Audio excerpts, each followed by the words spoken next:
Welcome back. In the last video I was confusing you with compound interest, and now I will continue to do so. But the general notion is, I threw out this 100% interest rate, and that was if you just, we just say, you pay me 100% of what you borrow after a year. And then we talked about, well, what happens if instead, you want half the rate for 6 months, but then I will compound the interest over the next 6 months. And then we said, well, what happens if it's for every month or every day? And this was the case for every day. And if I charged you 2.7% every day, but I compound it for 365 days, it becomes, I'm just using Excel here, let me clear all of this.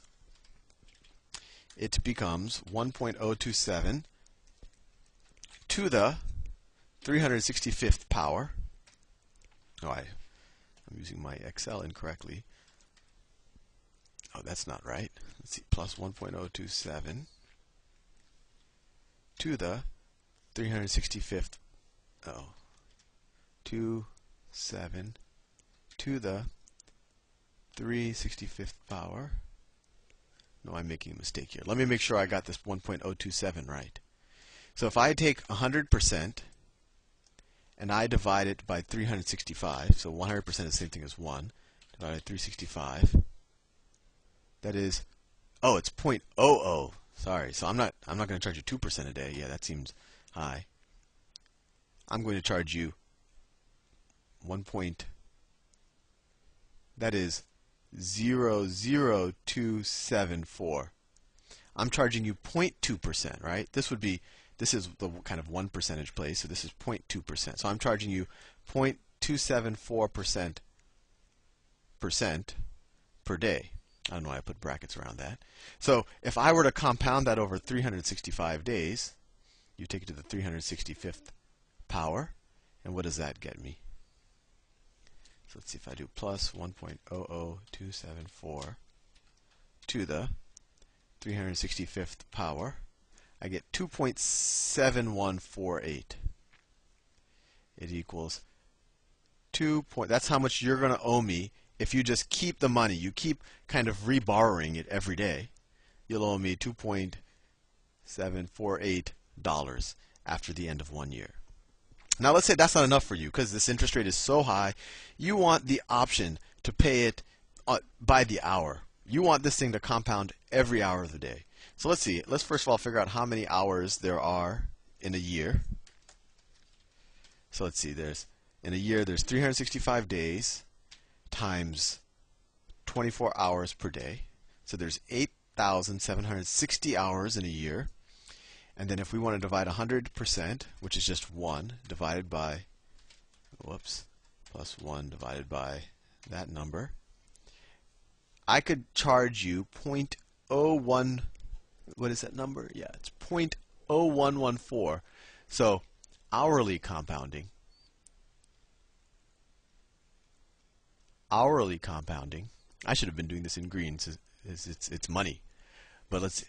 Hourly compounding, I will charge you 100% divided by the number of hours in a year,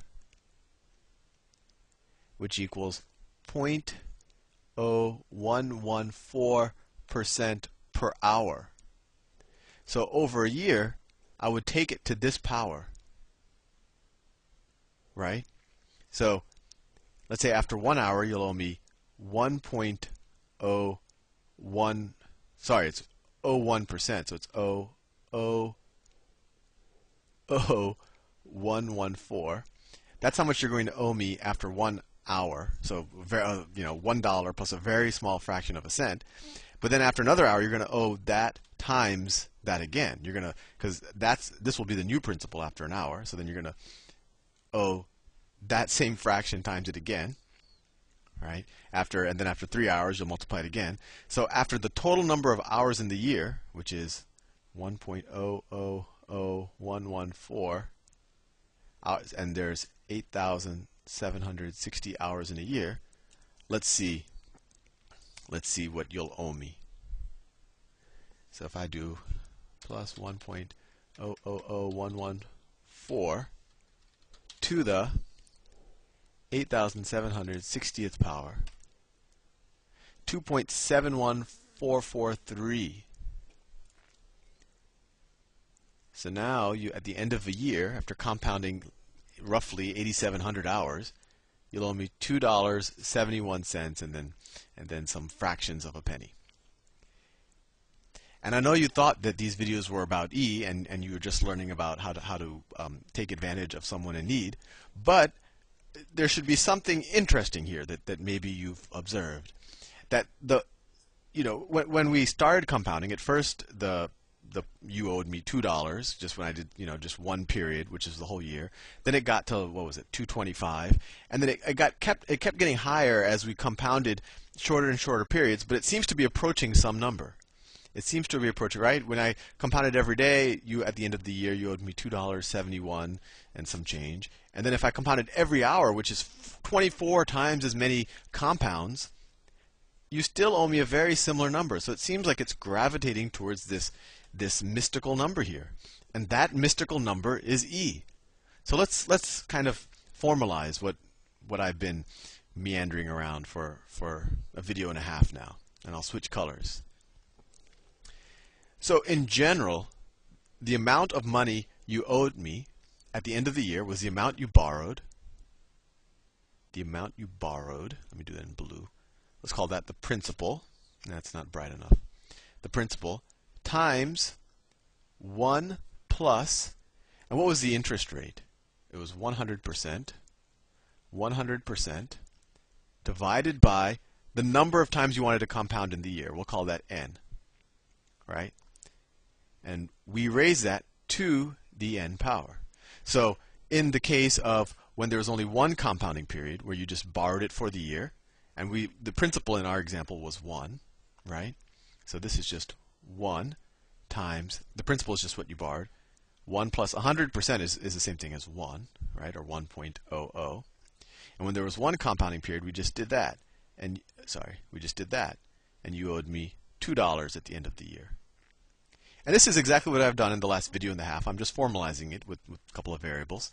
When we compounded it every month, it turned into this. The principal you borrowed was 1 times 1 plus 100% over 12 to the 12th power, which equaled, let's see, I erased the numbers, so I will redo it. So it's 1 plus 1 divided by 12. Let me put that equals 1 plus, I'm using Excel for those of you who have never seen it before, 12 to the 12th power, and that equaled 2.613. 2.613. And when I compounded every day, I got the principal you borrowed was that times 1 plus 1 over 365 to the 365th power, and that equaled 2.71 and then something. So as you see, as I make n larger and larger in this original equation, I approach this magical number. I approach this magical number 2.71 something, and that magical number is E. And it amazes me that this and it never repeats. It's one of these transcendental numbers like pi, and later on in future videos we'll see that it shows up in all over the place. It shows up in random combinatorics, it shows up in complex analysis, and as we see here, and maybe most importantly, it shows up in compound interest. So in general, what we could say is the limit, and the limit is just what happens, as you approach something. The limit as n approaches infinity. And in our example, that's as we compound over smaller and smaller periods of time of 1 plus 1 over n to the nth power is equal to this magical number, and I'll do it in a bold color. Well, that's not that bold, but I'll highlight it with another bold color, is E. And that is equal to 2.71. I forget all the digits. It keeps going on. And you could, and it's really fun to experiment. Put in a crazy huge, put in like 1 million there. And if you put it there, you have to put 1 million there too. And you'll see that the larger and larger numbers you just get closer and closer and closer to this number E. And a fun project would see how many digits of E you can get. But the fact that as you compound something over smaller and smaller periods, it converges to this number, to me, is pretty interesting.